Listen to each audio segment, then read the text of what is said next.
안녕하세요. 이 시간에는 공유지분 물건과 관련한 대법원 판례를 보기로 했으나 긴급한 질문이 들어와서 먼저 현재 경매가 진행 중인 물건을 보도록 하겠습니다. 자, 필자는 경매와 관련한 다수 책자를 집필하였습니다. 최근에는 경매의 블루칩이라고 하는 맹지와 법정지상권, 공유지분 경매에 대하여 독자들이 편하고 쉽게 다가갈 수 있도록 만화책으로 출판을 하였습니다. 또한 필자는 현재 의정부에서 세형 경매 학원을 운영하면서 강의를 하고 있습니다. 자, 먼저 수원지방법원 2018 타경 14,808호 사건을 보겠습니다. 참고로 보여드리는 사례는 지지옥션 경매 사이트에서 발췌한 내용임을 알려드립니다. 자, 이 사건은 경기도 용인시 처인구 남사면에 있는 공장 물건이며 최초 법사가가 36억 4천만 원에서 현재 51%인 18억 4,900만 원의 경매가 진행되고 있습니다. 또한 이 물건은 지지옥션 경매 사이트에서 보니까 유치권과 관련된 내용이 있다고 나왔습니다. 자, 이 물건의 구체적인 내용을 보면은 최초 법사 가격을 기준으로 대지는 55.8%, 건물은 29.7%, 기계기구 등이 14.5%로 구성되어 있습니다. 필자가 경매 강의 시 이런 공장 물건 등을 분석하면서 하는 말이 있습니다. 현재 이 물건은 최초 법사 가격인 36억 4천만 원에서 18억 4,900만 원까지 하락하였으므로 51%로 하락한 것 같지만 실제로 그 내용을 보면 그렇지 않다고 말합니다. 왜냐하면 경락을 받아 이 공장의 기계기구를 그대로 사용하면 모르겠지만 그렇지 않은 사람에게는 이 물건은 한낱 고철에 불과하기 때문입니다. 그러므로 이 물건에서 보면은 최초 법사가인 36억 4,700만 원에서 금차는 18억 4,900만 원의 경매가 진행되니까 51%라고 말하지만은 실제로 우리가 분석을 할 때는 기구 등을 제외한 31억 2,200만 원에서 18억 4,900만 원으로 경매가 진행되니까 59%의 경매가 진행되는 것과 같습니다.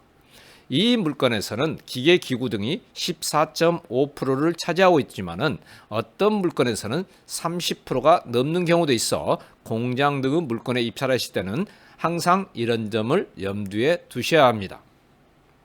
자, 이 물건을 보면 이렇습니다.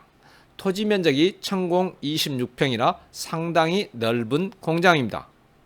내부를 보면은 기계기구가 많아서 낙찰받은 사람이 이 공장 물건을 사용하고자 한다면은 철거 등이 필요하다는 것을 알 수가 있습니다.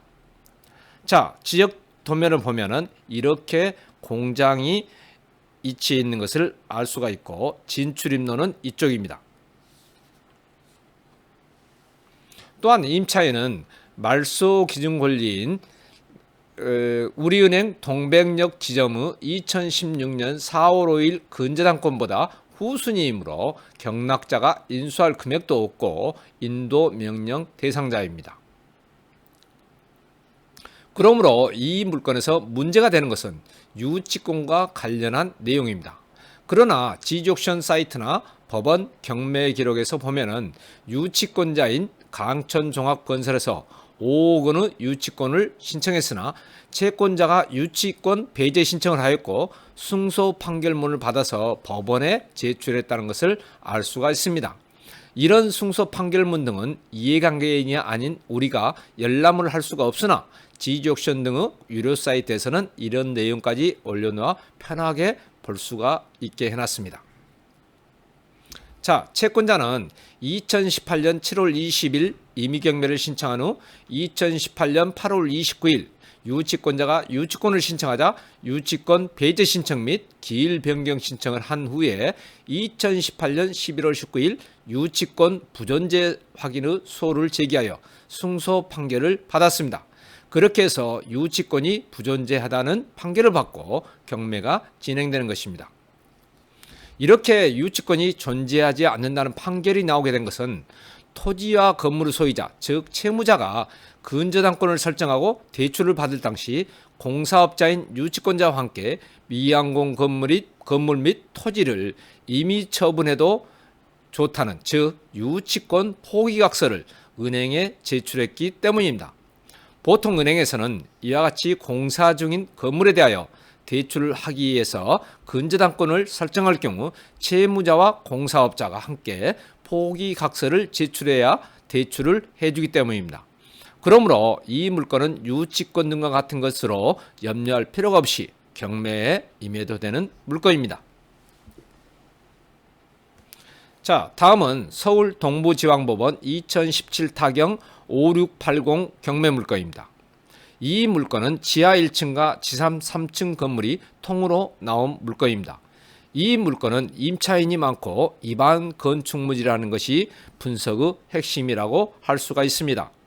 또한 이 물건의 사건 번호를 보면은 2017 타경 5680호입니다. 즉 2017년에 경매가 개시되었다는 겁니다. 서울의 땅값은 계속해서 오르고 있다는 것을 감안하면 현재의 입장으로 보면 저가로 감정된 것이나 다름없습니다.